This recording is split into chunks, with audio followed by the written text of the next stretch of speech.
안녕하세요. 승산개미TV입니다. 먼저 저희 승산개미TV를 사랑해주시고 구독해주시는 여러분들께 진심으로 이 시간을 빌어서 다시 한번 감사하다는 말씀 전해드리고요. 새해 복 많이 받으세요. 올 한해도 건강하시고 하시는 모든 일 잘 되길 바랄게요. 자, 이번 영상에선 오늘 바이넥스가 급등을 했죠. 좀 속상한 거는 똑같은 CMO 이슈가 있는데 이스웨지스는 그냥 상한가에 편하게 갔는데 바이넥스는 절대 쉽게 가지 않고 많이 흔들기도 하고 또 매물대에 부딪혀서 이렇게 떨어지는 모습을 보여줬죠. 자, 셀리버리가 5거래일 만에 드디어 상승으로 전환하였습니다. 중요한 자리를 이탈하지 않고 있기 때문에 좋은 현상이라고 보고요. 이 두 종목에 관해서 영상 한번 찍어서 이렇게 올려드리려고 합니다. 먼저 투자에 관한 모든 책임은 본인에게 있고요. 저희 송이상개미TV는 절대로 따로 유료디액만 운영하지 않아요. 사칭에 주의하시고요. 궁금하신 종목 있으면 댓글 아무거나 남겨주세요. 모든 정보는 무료이고요. 구독과 좋아요, 알림 설정 해주시면 영상이 새로 업데이트 될 때마다 빠르게 또 받아보실 수 있는 장점이 있습니다. 두 종목을 먼저 보기 전에 시황 먼저 정리하고 갈게요. 시황 정리가 돼야 다음에 추세를 알 수 있기 때문에 일단 내 종목이 아무리 좋아도 시장이 안 좋으면 내 종목만 또 주고장창 올라갈 수 없는 게 바로 시장의 원리입니다. 자, 시장이 그래도 약간은 좀 양봉으로 반등을 했죠. 며칠째 계속 음봉으로 떨어져 있다가 오늘 양봉으로 마감을 하였는데, 자, 이렇게 보시면 오늘 5일선을 이렇게 회복을 해줬어요. 이렇게 중요한 어제 영상에 말씀드렸듯이 아주 중요한 변곡점이 하나가 있어요. 그 일반 종목들도 변곡점이라는 게 이렇게 가격이 상승과 하락을 반복하면서 이렇게 5일선 같은 게 이렇게 꺾이고 돌아나가고 이런 선이 되죠. 근데 이게 변곡점이라 일종의 매물대나 저항대 지지선 역할을 잘 해줘요. 이게 정답인지 아닌지 모르지만 어쨌거나 주식의 역사를 보면 이걸 크게 벗어나지 않으니까 통계적으로 맞는 거죠. 자, 이렇게 보시게 되면 오늘의 저점이 정확하게 전에 지수의 변곡점을 찍었죠. 참 신기해요. 그런 거 보면. 딱 찍고 돌아섰습니다. 사실 이 변곡점을 깼으면 오늘 굉장히 위험했어요. 그래서 저도 긴장하고 있었는데 아슬아슬했구나 했는데 딱 찍고 돌아섰습니다. 그러면서 이렇게 5일선에 이북에 올려놨고요. 주봉에서도 보시면 일단 조금 주봉에서는 안 좋은 게 5주선의 이탈은 이제 추세하락의 확증으로 보는데 5주선에 간신히 위로 붙여놨어요. 그러니까 오늘이 굉장히 중요한 날이었던 거예요.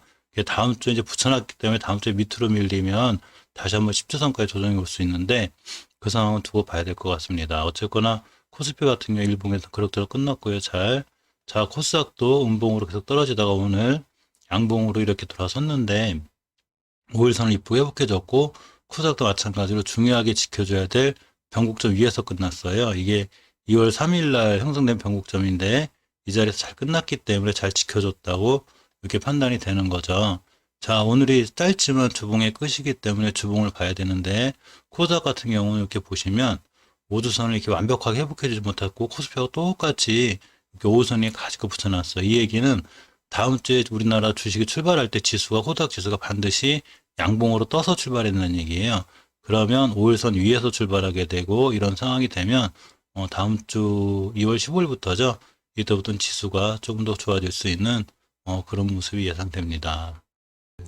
자, 먼저 바이넥스를 보면 오늘 상황이 엄청 좋았죠. 근데 이제 이 친구가 그 중요하게 맞고 떨어지는 자리가 하나가 있어요. 좀 아쉬운 게 지금 언제부터냐 3월 달부터 이렇게 엄청난 상승을 쭉 추세를 이어오다가 이제 주식이 언제까지만은 상승할 수 없죠. 그러니까 이렇게 가격 조정이 들어왔고 기간 조정 몇 번 말씀드린 큰 박스권 이 안에 이렇게 갇히게 됐습니다. 물론 박스권은 일단 깔끔하게 이렇게 돌파를 한 상태예요. 주식은 박스권 돌파할 때가 가장 안정적이고 좋죠. 자, 근데 이 친구가 중요한 매물대가 두 개가 있었는데 첫 번째 매물대는 이 3만 원대예요. 그래서 이 친구가 이 매물대를 막고 계속 끌었죠. 죄송합니다. 순심이가 자꾸 짖네요. 길게 야간견이 하나 있는데. 자, 이 1월 8일 날 이때도 이 3만 원대 매물대를 맞고 떨어졌죠. 이렇게 떨어졌고 또 1월 25일도 맞고 떨어지고 다음날도 맞고 떨어지면서 주포들이 화가 났나 그냥 밀어버렸습니다. 그래 놓고 매집봉들이 자꾸 생긴 거죠. 자, 근데 오늘 갭을 띄어서 이렇게 이제 이 변곡점 위에, 즉 제가 항상 말씀드리는 이 자리를 지지선으로 바꿀 수 있으면 이 친구는 상황이 좋다고 그랬죠. 그래서 이 저항선이 이제 그 저항선이 그 지지선이 된 거죠. 이렇게 보시면 또 중요하게 작용하던 저항선이 중요하게 작용하던 저항선이 이렇게 지지선이 되었습니다. 자, 이렇게 지지선이 되면서 이 꼬리가 오늘 여기를 딱 찍고 돌아 나갔죠. 그런 거 보면 참 주식은 신기한 것 같아요. 그러니까 깨야 되지 않아야 할 자리는 절대 깨지 않는 게 중요해요. 안 깨니까 상승하죠. 지켜줘야 될 자리를 반드시 잘 지켜줘야 주식은 돌아 나갑니다. 근데 이 친구가 오늘 거래량이 어마무시하게 실렸습니다. 이 보시게 되면 3,100만 주, 이 3만 원짜리 때문에 거래대금도 어마어마하게 실렸는데 저 정도의 거래대금이 실렸을 때 두 번째 매물대인 이 34,000원대 이 자리를 이제 돌파해 주길 바랬거든요. 이 자리를 돌파해서 오늘 만약에 이 자리를 새로운 지지선으로 바꿨으면 이 친구 여기서 한 번 더 올라가죠. 물론 그렇다고 다음 주를 이 주식 떨어진다는 얘기 절대 아니에요. 얼마든지 이 위에서 출발해서 여기를 딛고 돌아나갈 수 있습니다. 저 같은 경우도 물량을 정리를 안 했습니다. 다 정리하지 않고 30% 비중의 30% 물량만 일단 1차 저항선에서 물량 정리를 했고요. 나머지 70%는 들고 가려고 합니다. 왜냐하면 두 번째 지선까지 왔을 때 이렇게 다시 왔다 갈 수 있는 확률도 있고 또 돌파해서 나갈 수 있는 확률도 있고 우리는 신이 아닌 이상 이 주식이 어떻게 움직일지 절대 모르죠. 시간에 또 상한가가 있을 수 있는 거기도 있고 시간에 잠깐 볼까요?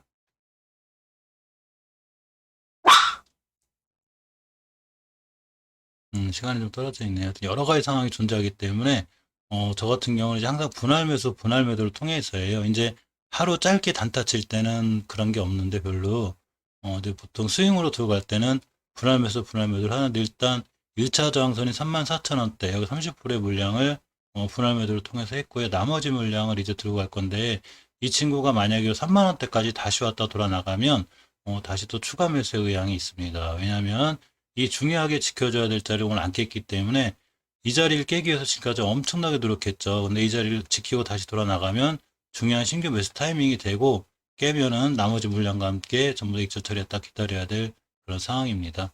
자, 주식은 대응 영역이죠. 예상을 하고 사지만 좀 날카롭고 깔끔하게 대응해서 챙길 땐 수익을 좀 챙겨놓고 안정적으로 마음 편하게 가는 게 좋아요. 자, 이 주식이 가장 중요한 매물대, 월봉에서 장기의 매물대를 하나 뚫는 날이 있죠.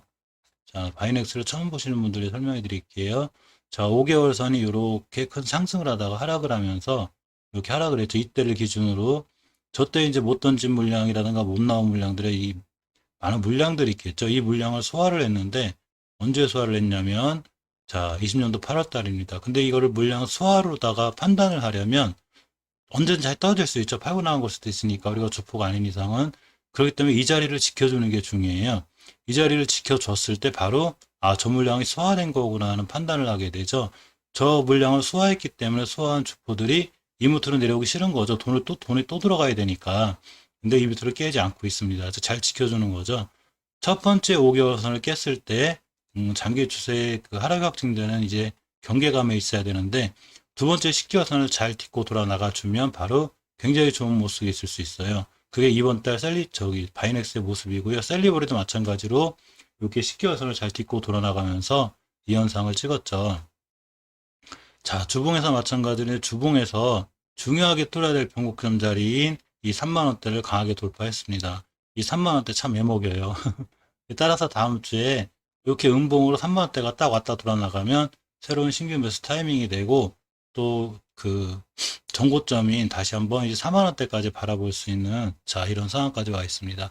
4만 원대만 돼도 오늘 종가의 상한가 근처가 넘을 것 같은데 그렇게 되죠. 자, 이연 가면 한 번 더 상한가가 가능하죠. 이스웹지스 같은 길을 걸을 수가 있다는 얘기죠. 자, 이스웹지스가 요렇게 이런 모습을 보여주고 자, 이렇게 보시면 20% 고가 20%까지 갔다가 종가 15%대 마감했는데 이렇게 갔다가 그냥 상한가에 붙어 있는 이런 모습을 보여줬는데 이제 이스웹지스 같은 경우는 사실 월봉의 전고점가의 여유가 있었어요.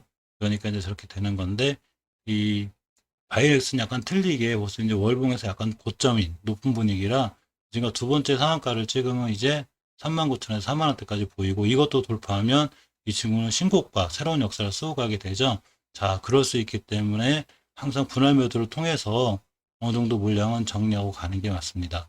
나머지 물량은 꼭 들고 가야 나중에 이게 다시 한번 상한가로 날아갈 때 아쉬움이 없기 때문에 물량을 정리할 때 한 번에 다 정리하지 않는 게 중요해요. 그래서 철저하게 분할 매수, 분할 매도를 통해서 하면 되는데 결국은 욕심이죠. 욕심 때문에 한 번에 다 매도하게 되고 한 번에 다 매수하게 돼서 저거를 한 번에 다 매도하면 돈이 얼만데 이런 생각 때문에 분할 매도가 힘들고 그냥 한 번에 확 사고 말지 뭐 이래서 이제 분할 매수가 힘든데 이거를 이 시장의 위험성, 즉 시장은 이익보다는 손실에 초점을 맞춰야 되기 때문에 최대한 손실을 안 볼 수 있는 분할 매수를 추천드리고요. 매도도 너무 큰 욕심보다는 짧게 분할 매도해서 수익을 챙겨가면서 끌고 가시면 몇 번 해보시면 훨씬 안정적으로 이렇게 좋게 됩니다.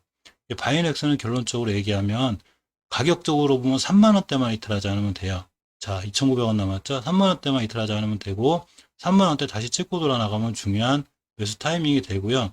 만약에 갭을 띄워서 이 자리가 새로운 지지선으로 바꿀 수 있다면 이 친구는 전 고점이 4만 원까지 한 번 더 시팅이 나오고 4만 원까지 뚫어버리고 실질적으로 CMO가 진행이 될 확률이 있는 점인지 모르죠. 저거는 공시가 떠야 하는 거예요. 말 그대로 찌라시인데 근데 셀리버리에서 실사 나온 거라든가 지금 러시아 쪽 그리고 녹십자 해외설 이런 걸로 인해서 정말로 CMO가 시행이 된다면 우리나라 어차피 백신 맞아야 되죠. 그럼 이 친구는 정말로 강한 모습을 보여줄 수 있고 이외 사회자님도 그거에 맞춰서 투자를 많이 하고 있기 때문에 나머지 물량 들과도 좋은 모습이 예상되는 자 그런 종목입니다. 자 다음은 셀리버리고요. 셀리버리 보시면 오늘 5거래일 만에 반등했습니다. 이 친구가 2월 4일부터 4일, 5일, 6일, 4일, 5일, 그러고 이제 8일, 9일 가다가 오늘 3일째고 사실 11일 수요일 날 5일째 반등했는데 자, 셀리버리는 제가 계속 영상 찍어드려서 잘 알죠. 근데 처음 오시는 분들을 위해서 자, 요렇게 그 중요하게 지켜주던 첫 번째 자리 1월 29일 저가가 있어요.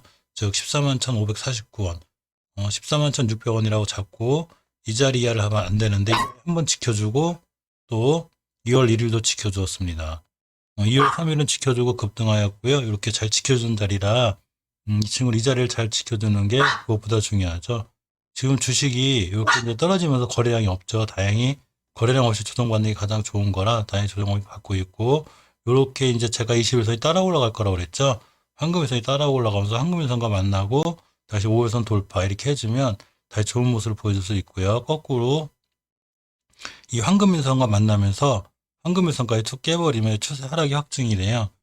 주식은 어떻게 될지 모르죠. 이렇게 올라갈 수도 있고 깰 수도 있지만 말 그대로 아까 전에 말씀드렸지만 항상 주식은 예상을 하고 매수 매도를 진행하지만 철저하게 대응의 영역이라는 걸 명심하셔야 되고요. 자, 월봉에서 보시면 추세를 굉장히 잘 유지하고 있죠. 아직은 상승 기조를 잘 유지하고 있는데 일단 첫 번째로 전월의 종가를 훼손하지 않아야 돼요.